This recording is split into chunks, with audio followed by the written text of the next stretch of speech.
GMS New Orleans, coming at you with another Shabbat lesson as we always do. We want to give all praises, glory, and honor to Yahweh. Double honors once again to the elder apostles of GMS. Peace and blessings, salutations once again to the hopeful elect.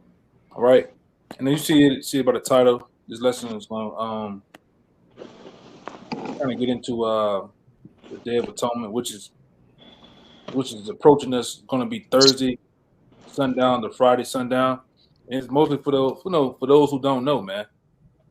All right, for the sincere, for you brothers that come on the side of the camps, or even down here at our camp. Like I said, the Day of Atonement, all right, it's a high holy day, all right, which consists of basically fasting, all right, and me and the brother and the rest of these brothers going to get into actually, getting into these scriptures of fasting and show you the benefits of fasting, the physical benefits, Lord will, and the spiritual benefits of it. All right. And I'm gonna bring in some other things to say too in the middle. All right. And this is the times that we're going into. All right. This is much needed. All right. For the forgiveness of our sins. All right. This is an actual day to practice. All right. A practice for obedience and for faith, man. All right. To our Heavenly Father and to His Son. All right. This is a day which we're gonna get into actually to afflict your soul. All right. Ask the Lord for like I said, forgiveness. All right. Also to amend things between you and a brother that's off. All right. If you and a brother had a disagreement, this is the time to make things right. All right. Things how you feeling. All right. Even to the Most High, man. This is for the mission for forgiveness of sins. Now I want to start off with Leviticus 23 and 26. This is the book of Leviticus, chapter 23, verse 26. It says, "And Yahweh spake unto Moses, saying, Also on the 10th day of this 7th month there shall be a day of atonement. It shall be a holy convocation unto you, and ye shall afflict your souls and offer an offering made by fire unto Yahweh." Make an offering by fire. You what number you was at? I'm trying to find it on the thing. 27. 27. Well, start at 20. You had which one you started at? I read 26 and 27.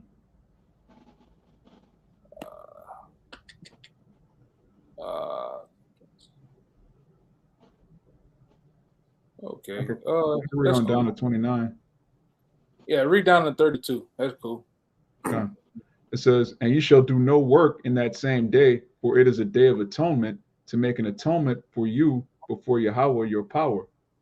For whosoever soul it be that shall not be afflicted in that same day, he shall be cut off from among his people.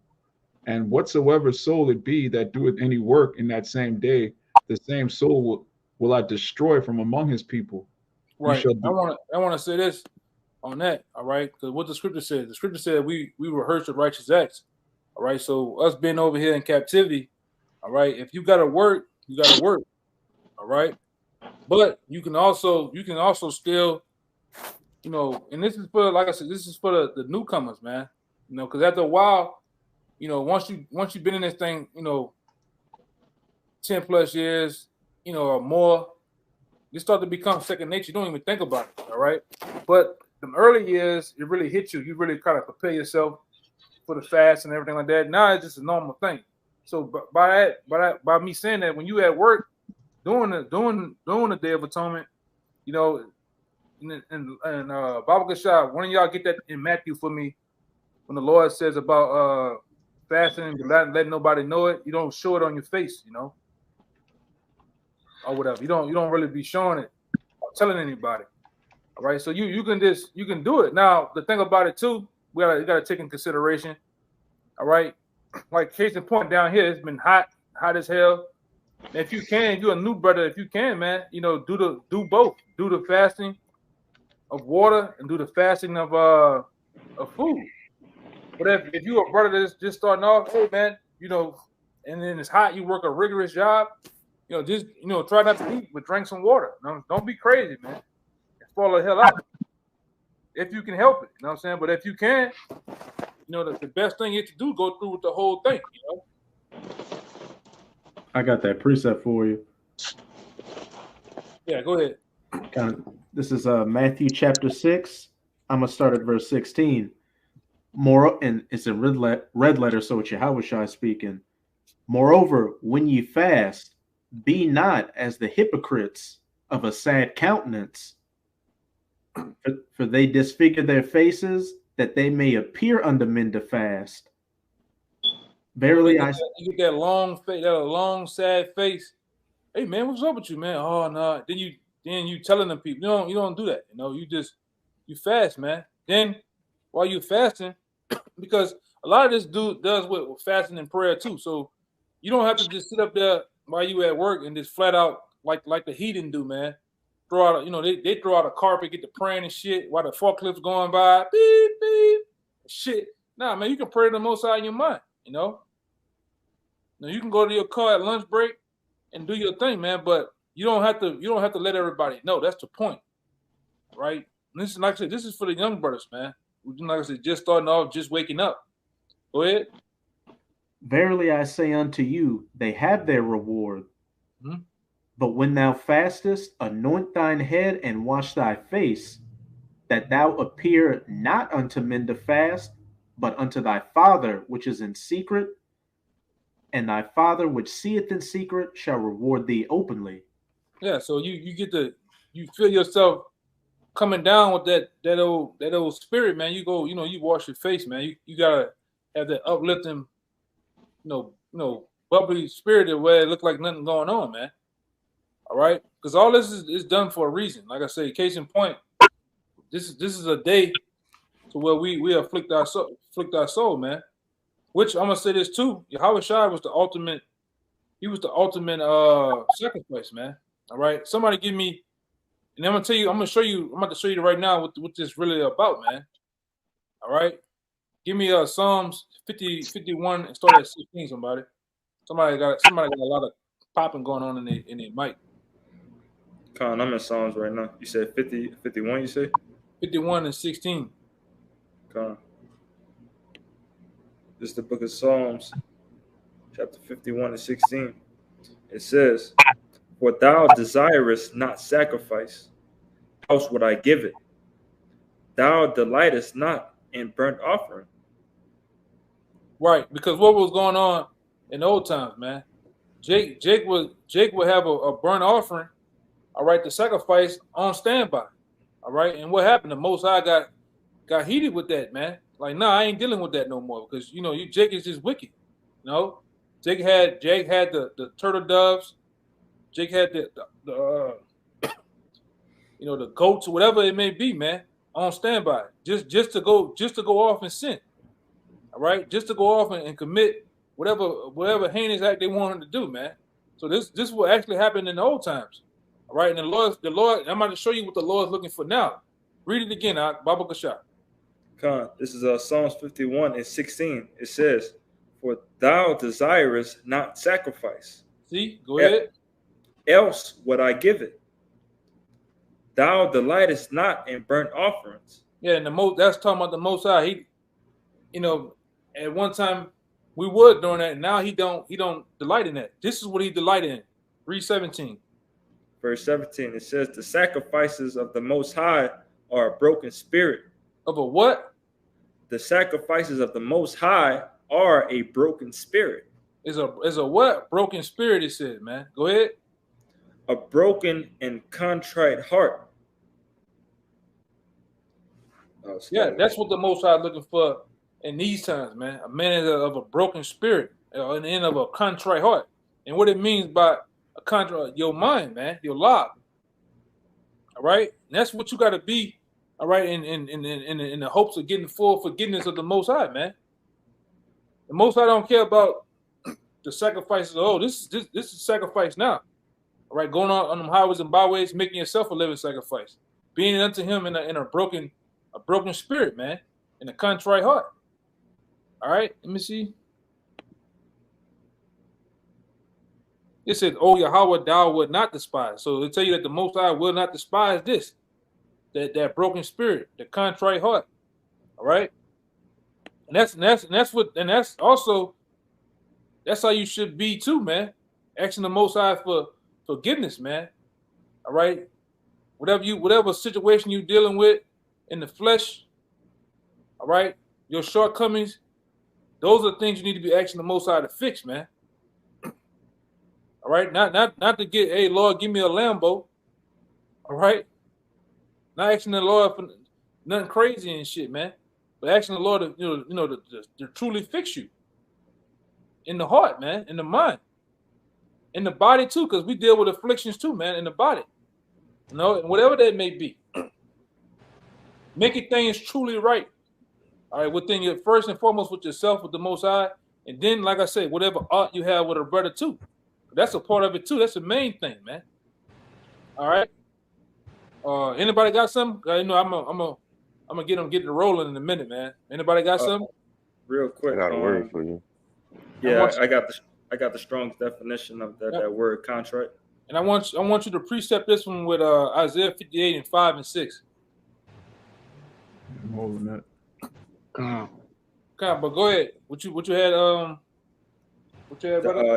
The Strong's definition of contrite is Strong's H1794. It says to crush, be crushed, be contrite, be broken, to be crushed, collapse, to be crushed, contrite, pretty much to be broken, broken down, like I said, and ultimately knowing that coming in this ministry or so, we got to be humble, and understanding that a lot of this stuff is we don't really deserve it at all, so at this point in time, we got to show our respect and humble down, and ultimately pray for the repentance of Yahweh Shema Shah, Yeah, because like I said earlier, that's on point. Somebody hold on deck real fast and get it for me. 1 John 2 and 1 and 2, right? To make this point, because I think I'm a why Charlotte spoke about it. Charlotte spoke about it, and it came back up with this brother. I got it.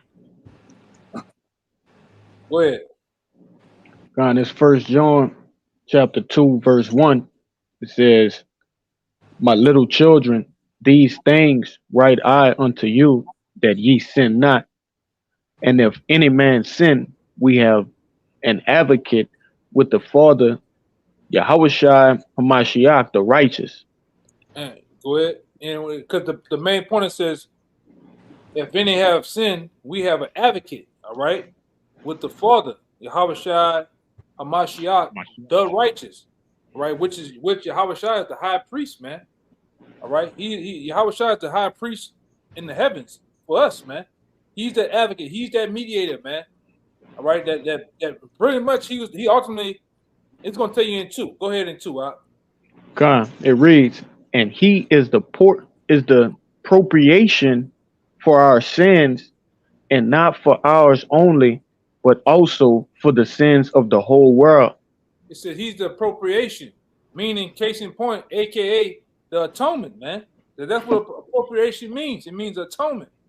He's the ultimate atonement for our sins, man. All right? And it's not for us only, but also for the sins of our whole world. And I'm going to say that too. All right? That world talking about the world of Israel, man. Not the whole world. Not everybody, all right? All right, precept. The point is, Yahushua is that true atonement. Right? He's the one that superseded. All right, he superseded that those burnt offerings and sacrifices of animals, man. He was the one that was put up as the ultimate lamb. All right, that superseded all that for us for the forgiveness of sins, man. Somebody had something?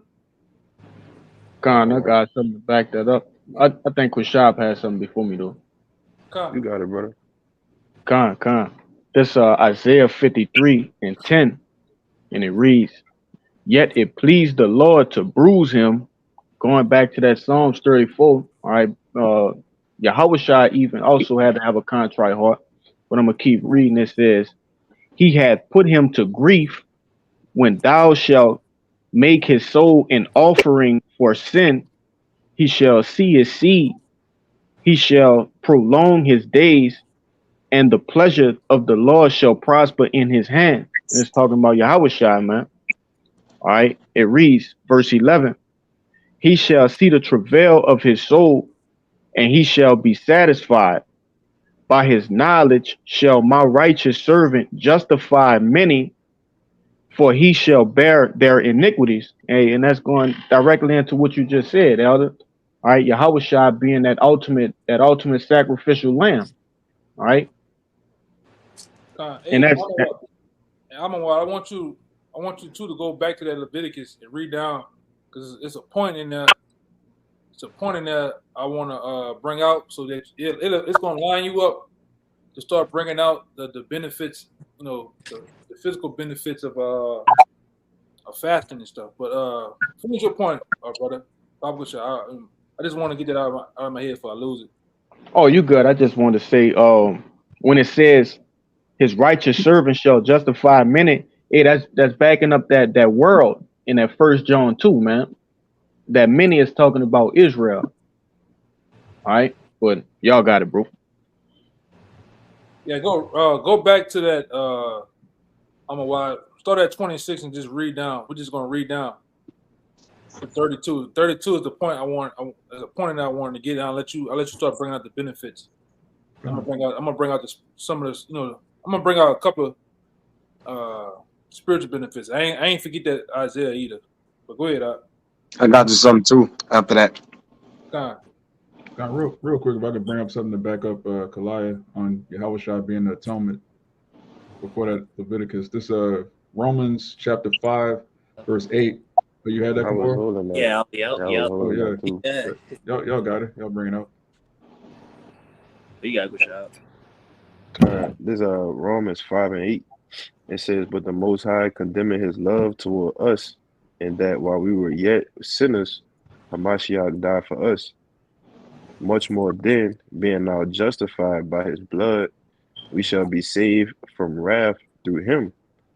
For if, when we were enemies, reconciled to the Most High by the death of his Son, much more, being reconciled, we shall be saved by his life. And not only so, but we also joy in the Most High through our Lord Yahweh Mashiach, by whom we have now received the atonement. Right. Yahweh Go ahead, brother. Go ahead. I just want to say, because really, case in point, man, the two big boy days, right? The two big boy days, really, man, it's Passover and the Day of Atonement, man. Really, those are the big days, man. That must happen, like back then, the apostles made a bold statement, but we understand it too. Really, we already been, as for Yahweh, man, we already been kind of forgiven, but we keep the Day of Atonement anyway, though. For fate wise, really don't have to keep the Day of Atonement, but we do, though. Because Yahweh was the ultimate sacrifice to atone for our sins, but we keep it through faith over here. All right, like back then, the elder said, man, but God came and said he wasn't gonna keep it. Look at him crazy though, man. But we do it because we are faith based, man. All right, and we also are Hirsch and righteous acts over here. So we do all the things that our ancient forefathers would do. All right, but the two big days those are the two. Go ahead, what you want to say? That's the spirit you said that, because both days right now are really about Yahweh. The Passover, in a carnal sense, is about us being physically delivered from ancient Egypt. But today, Yahweh's blood is the blood of the Lamb. That's the Passover. And so the Day of Atonement, as we're reading in Leviticus, is really about afflicting your soul, not eating. But really the atonement, as the brother just read in Romans 5, Yahweh is the atonement. And the word atone is a compound word. It means at one. All right, Yahweh is what puts the nation of Israel at one with our power, the Most High. Got it. Right, man. You already said, I'm going to go to that word atonement. They be at one. Yeah. My Lord. Yeah, you can read verse 12, and then I'll get back to that Leviticus.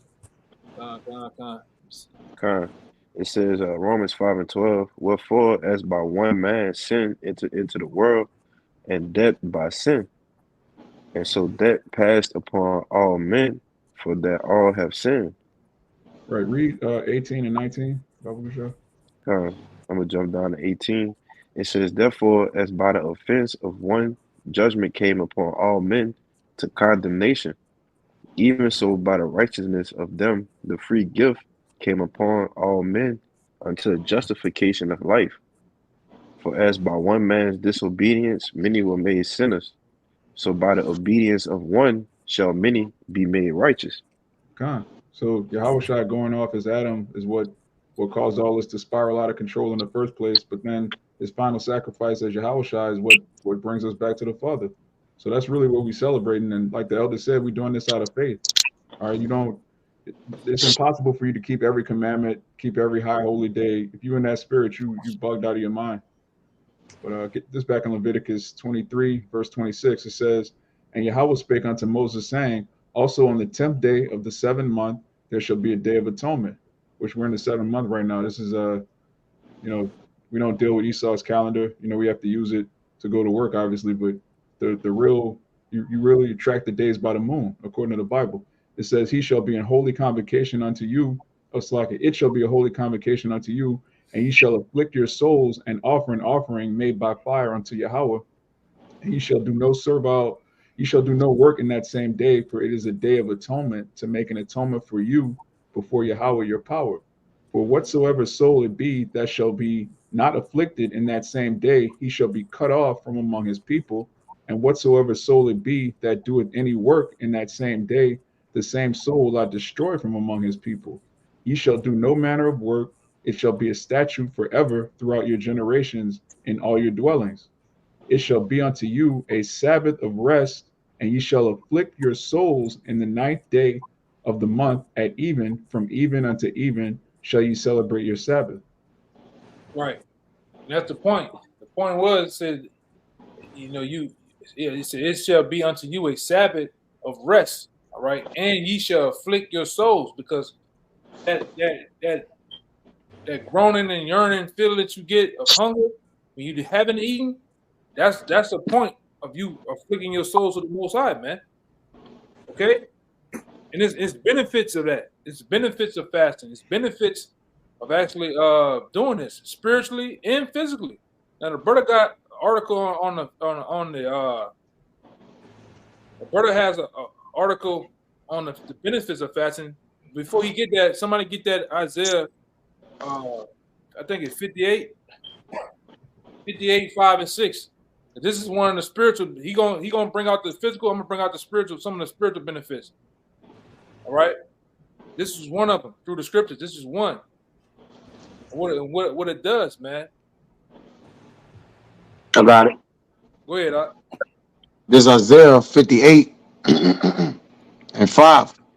It says, it is such a fast that I have chosen, a day for a man to afflict his soul. Is it to bow down his head as a bulrush and to spread sackcloth and ashes under him? These are all question marks. Wilt thou call this a fast, an acceptable day unto our power, Yahweh? Is not this the fast that I have chosen, to loose the bands of wickedness, to undo the heavy burdens, and to let the oppressed go free, and that ye break every yoke? Right, and that's what it does, man. All right, and I got more scriptures to prove it. All right, when you fast and you do this day, all right, it's to afflict your soul, and like I said, to loose the bonds of wickedness, man. That really is to purify demons off you, man. Any demons that may be on you.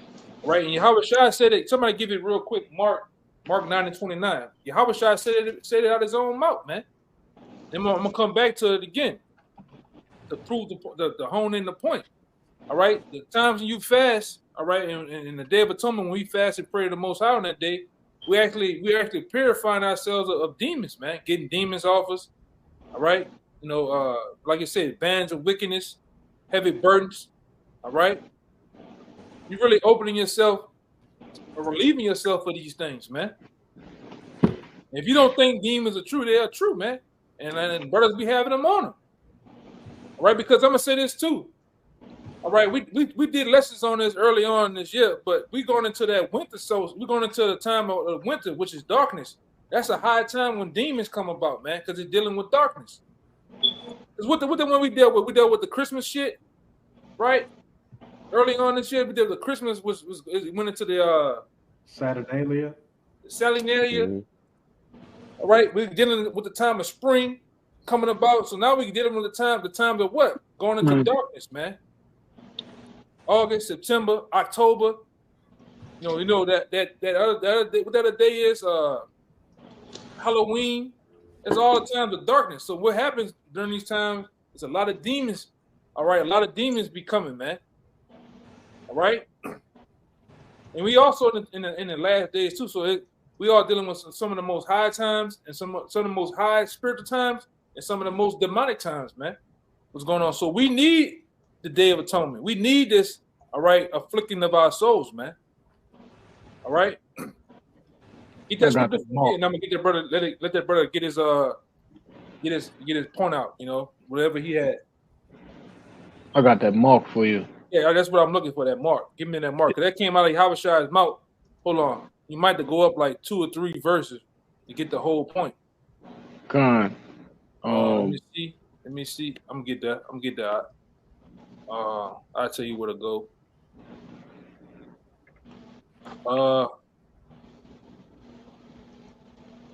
I got the same account in Matthew. I think it's a little bit shorter. Okay.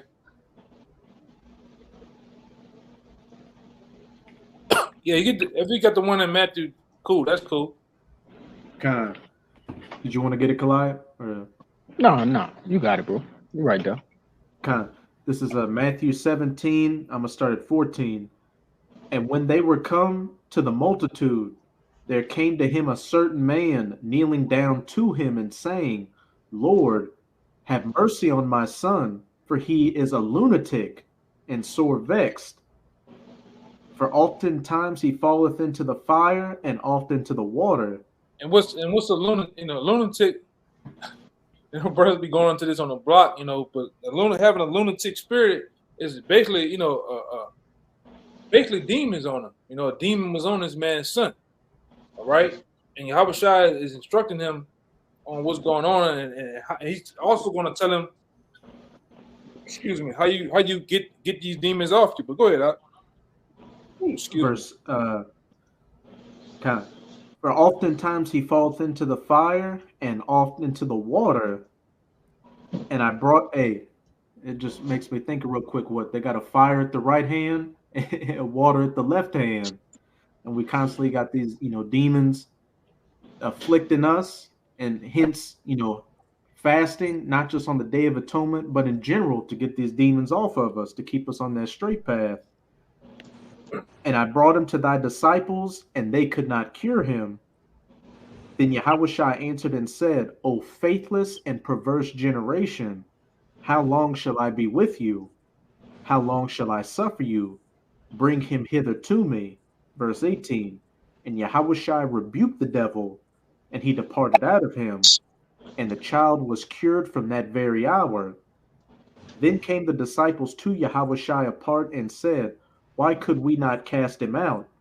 And Yahushua said unto them, Because of your unbelief. For verily I say unto you, if ye have faith as a grain of mustard seed, ye shall say unto this mountain, Remove hence to yonder place, and it shall remove, and nothing shall be impossible unto you. Verse 21, Howbeit, this kind goeth not out, but by prayer and fasting. He was telling them, that's the point. He's telling them this kind, meaning these type of demons, they don't only be cast out through fasting and prayer, man. All right? And like I said, this is one of the important parts of this day that's coming up Thursday. Like I said, for those who just tuning in, the Day of Atonement is Thursday, sundown to Thursday, or Thursday sundown to Friday sundown, man. You shouldn't eat or drink water, man. All right.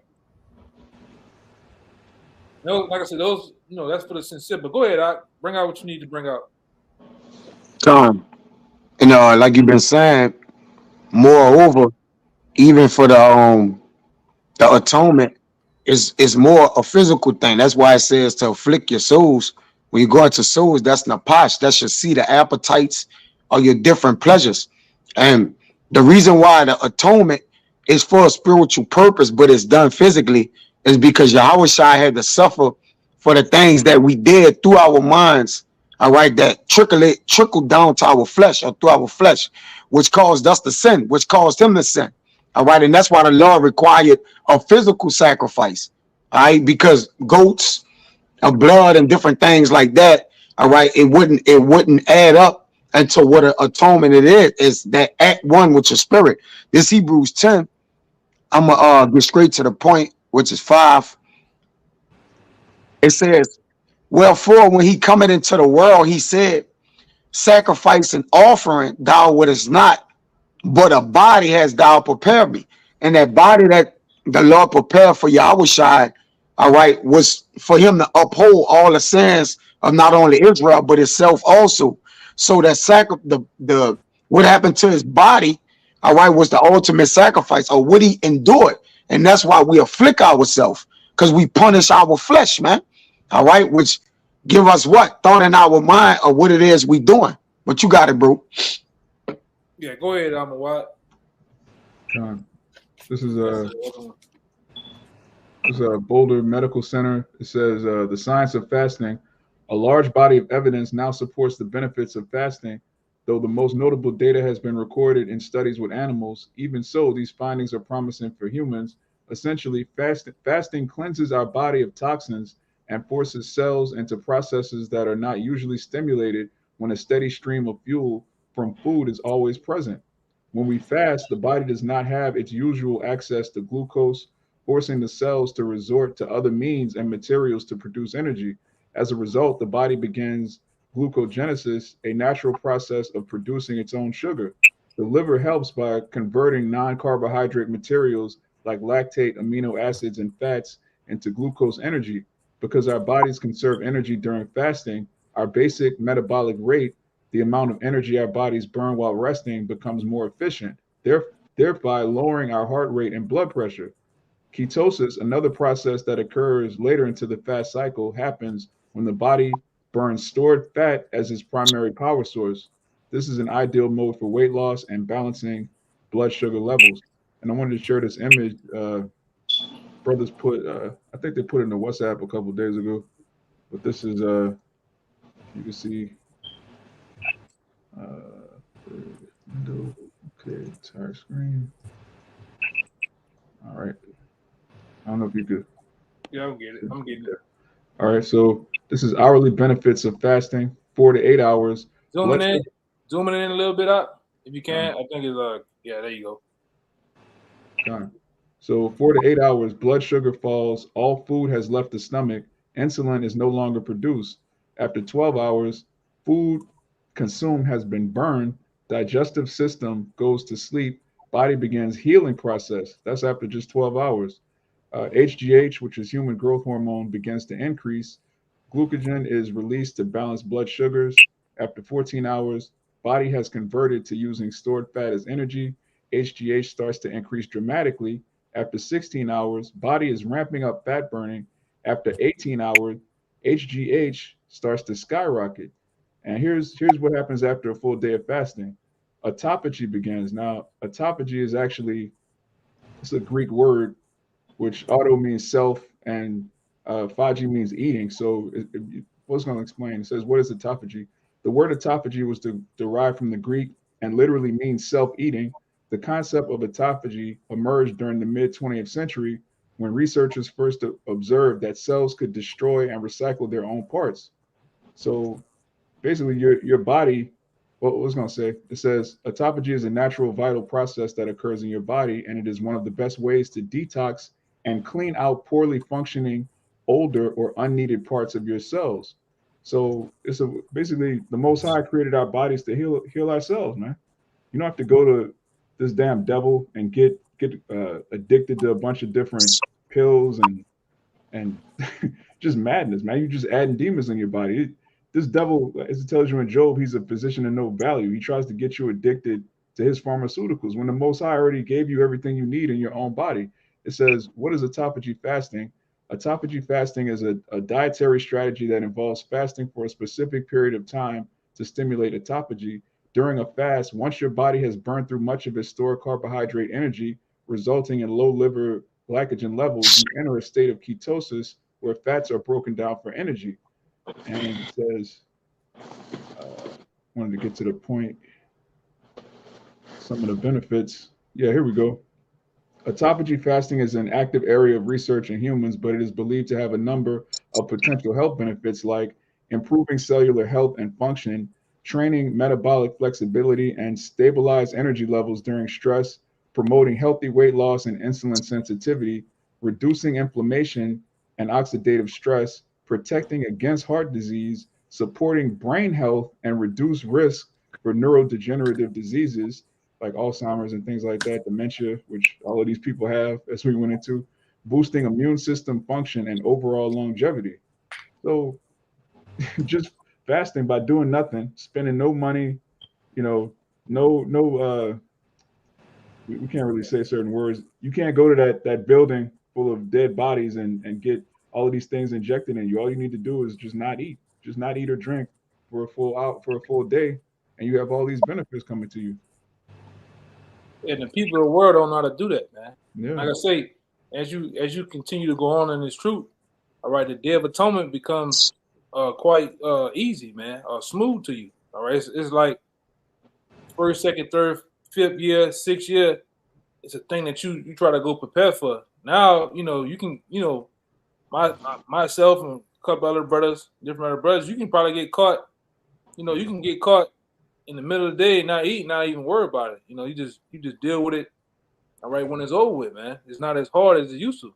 All right, it does have major benefits to fasting. All right, and like I said, a lot of these people you can't get them to fast to save their life. All right. John. I just want to read this real quick. Autophagy fasting unlocks a superpower within your healthy cells that improves their energy efficiency dramatically in a time of low energy input. It's almost as if your cells have a garage sale exchanging unwanted items and clutter for money, but instead of money, they actually receive energy, the most valuable currency for your body. So your body's basically getting rid of all of the stuff that's unnecessary and using it for energy, man. That's what happens when you fast. And brothers don't have to wait for the Day of Atonement to fast. If you have a day off, especially in this kind of heat, if you're not doing something strenuous on that day, you can go ahead and fast. Like the brother said earlier, we can pray anytime we want to. We can fast anytime we want to. We're not Muslims. We don't have to pray at a specific time or structure our life around some type of religion. All right, the way of the scriptures is our religion. All right, that's just it is what it is. We're the actual Israelites. You got it up. That was it on the screen. Come on, yeah, that's it. Okay. Anybody have? I got some, but anybody, I'm gonna let y'all brothers bring whatever y'all got out. I got probably a couple more. Or whatever. Go ahead. This is backing you up again. I'm what? This is Ezra chapter 8 and 21. It says, "Then I proclaimed a fast there at the river of Ahava, that we might afflict ourselves before the Most High to seek of Him a right way for us and for our little ones and for all of our substances." But like I said, like that fast, ultimately afflicting ourselves doing this, as you just gave it's actual physical, attributes that could come towards it, but ultimately it's pleasing to the Lord to know that you are willing to, again, to humble yourself and afflict yourself in the name of Yahweh Bashim Shai to seek Him ultimately, like I said in the scriptures. Where you was at? Ezra 8 and 21 is where I started. Yeah. Somebody give me. It's another one that I'm thinking. It's in Jonah 3 and 5. You mind if I read one more, Salakia? There's a point in there that you remind me of it. Because what happened, man, back then, like now, our women, our children don't really get into it, but us, we really the ones that kind of do this. But back then, when our people were, and the most I was really dealing with our people, it'd be the whole house do it, man. I'm trying to see. Would you go ahead? You got a little more though? I'm trying to see some. God, yeah, I ended off on 22. It says, "For I was ashamed to require of the king of a band of soldiers and horsemen to help us against the enemy in the way."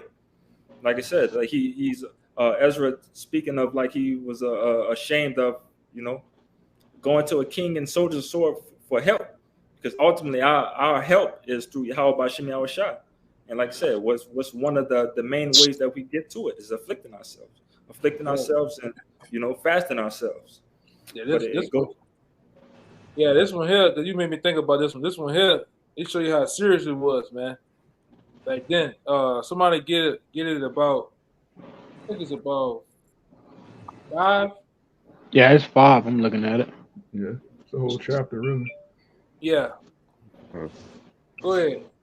I got a little bit more. It says, horsemen to help against the enemy in the way, because we had spoken unto the king, saying, the hand of our power is upon all them for good that seek him, but his power and his wrath is against all them that forsake him.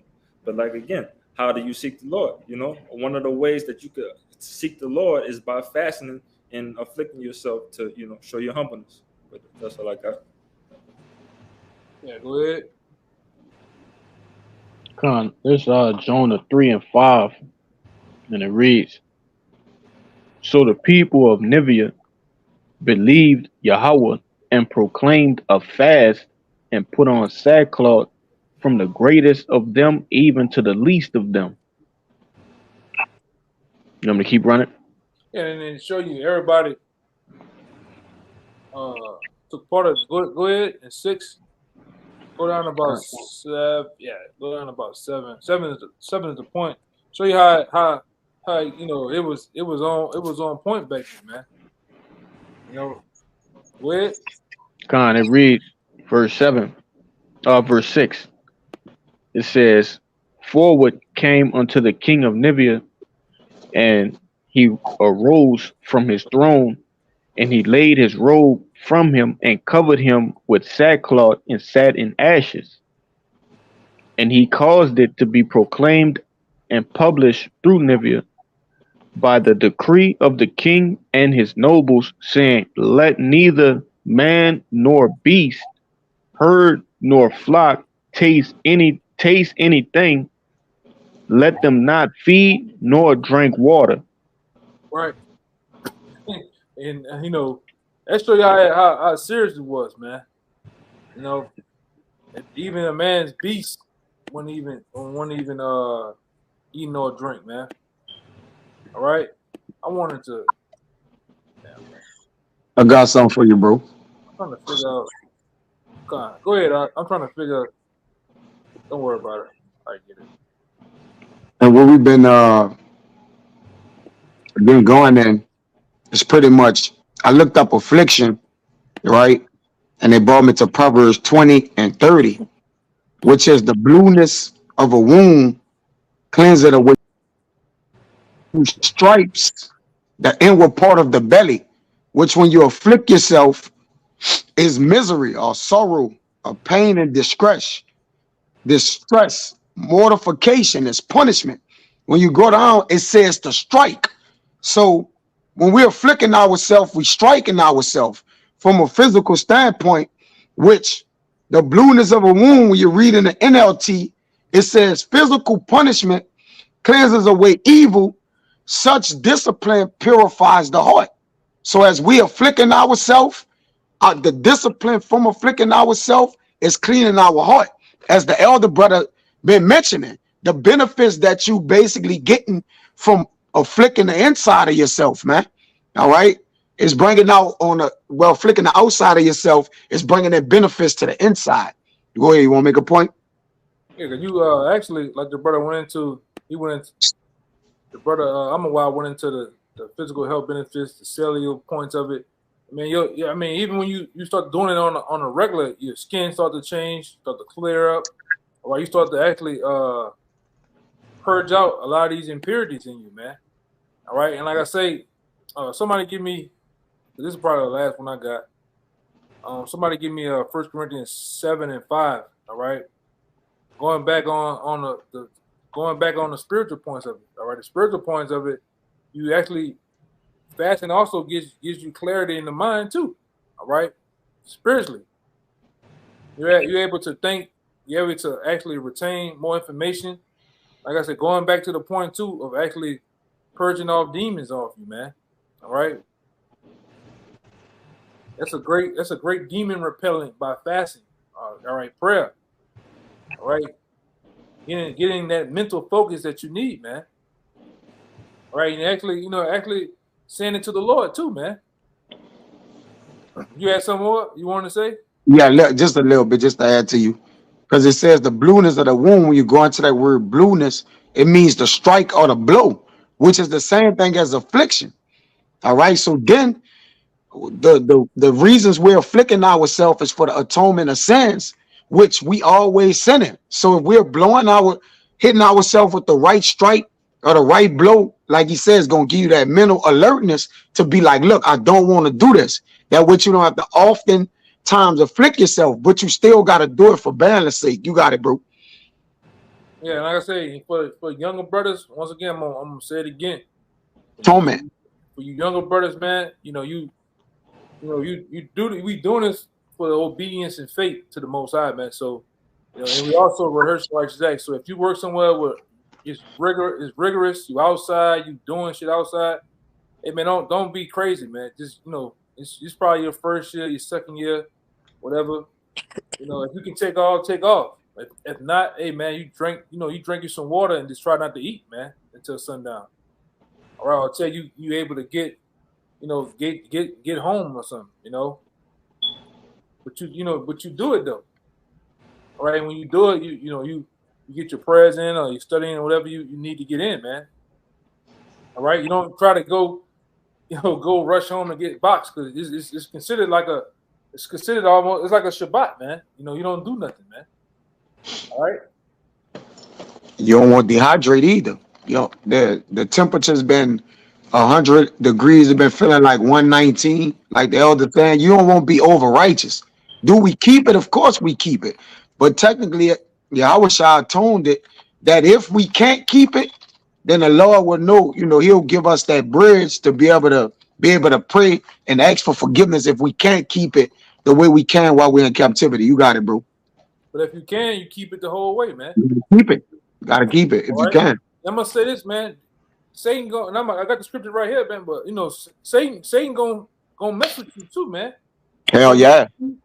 You're gonna be sleeping. You're gonna have a dream about a big hamburger or some shit.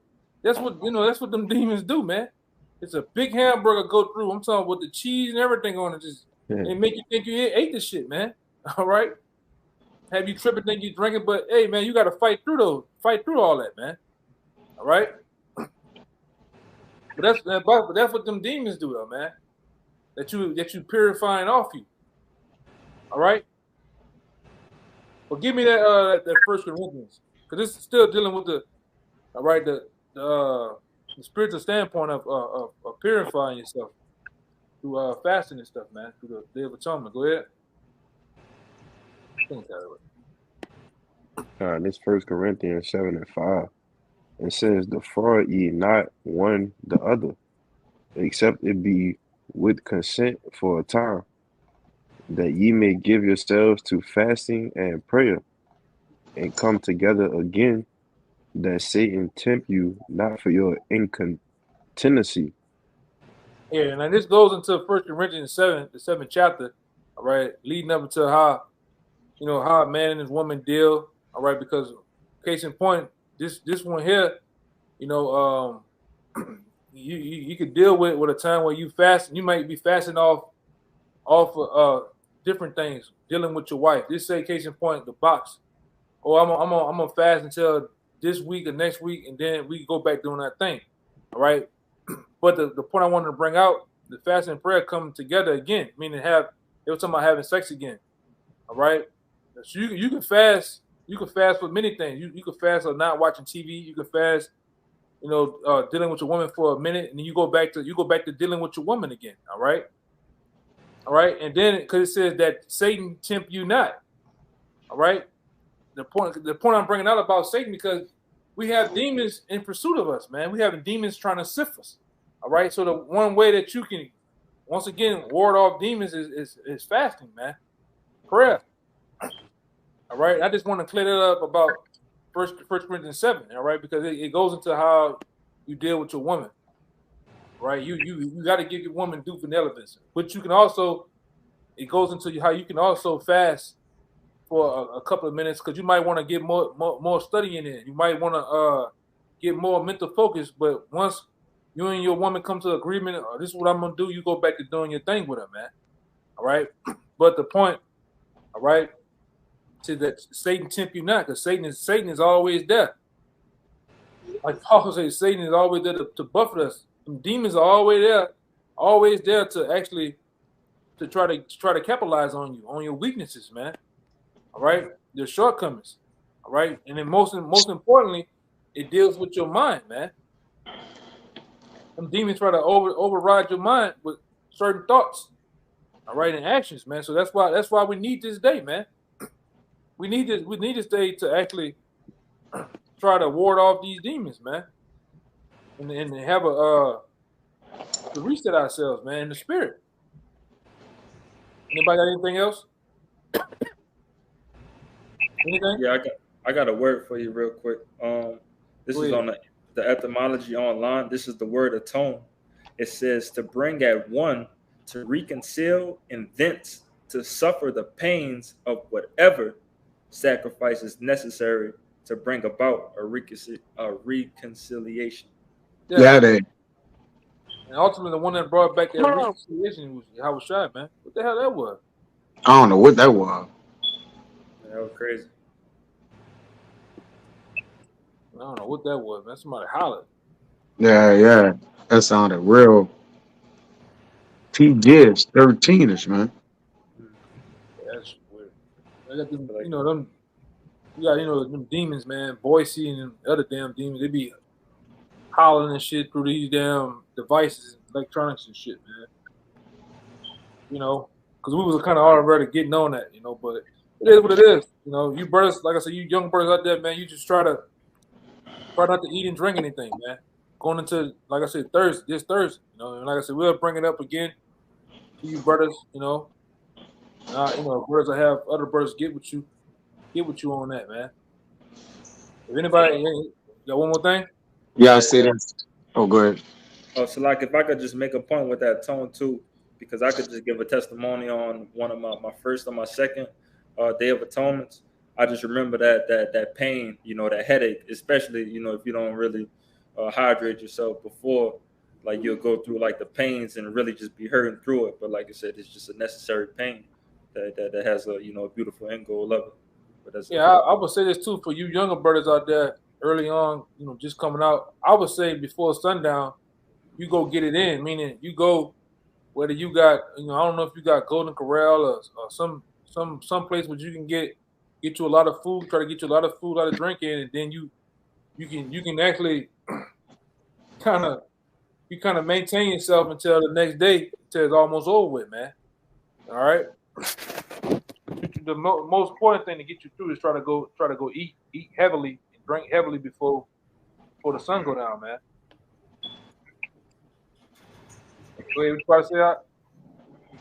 No, I'm about to say, hey, another thing when brothers is preparing, like drinking their waters and things like that, a regular H2O does not hydrate you. It does not have no minerals. Even if you can get you like the elder always go into, you like some sea salt, pink Himalayan salt, things with electrolytes. Yeah, try to get some Celtic salt or pink Himalayan salt. That was those minerals, all right. That magnesium that's in those minerals actually penetrates the cell, the hole, and retain water. All right, especially if you out here working in the heat, man. All right, putting pink Himalayan salt or Celtic salt in your water, not to make it salty, but just a couple of sprinkles in there, man, and you drink it. It actually make you retain and hold the water in, man. Go ahead, Doc. You will feel the difference. I work in strenuous elements and things of that nature. I tried what the brother suggested. All right, lemons and the salt, and you will definitely feel the difference. So just a heads up to brothers if they properly wanted to hydrate themselves before the Day of Atonement. You got it, Kaya. Yeah, Con. Jake be in them warehouses and shit. The warehouses ain't got no air conditioning in that, man. You on a hey man, you on a Day of Atonement, you a fall off, man. Hey, what happened to the brother? Brother foaming out, you know? Don't be over righteous, man. You know, take care of yourself. Go ahead, Con. Hey, and just because we atone one day out the year as one of the high holy days, is we atone for that day for our sins for that year, but we still sin after the Day of Atonement. We still sin, so we still gotta make sure we're flicking our bodies and still praying for forgiveness of sins. It's not just you focusing on that day and that day only. We probably sin the following day, so we still make sure we praying and asking for forgiveness from the Lord. You know, but that's all I had out. yeah, man. That was it from everybody. Yeah. Hey, man. So with that, we hope this lesson was edifying. Until next time, we'll give all praises, glory, and honor to Double honors once again to the elder apostles of GMS. Peace and blessings and salutations once again. Until next time, shalom. Shalom. Shalom. Shabbat shalom. Shabbat shalom. Shalom.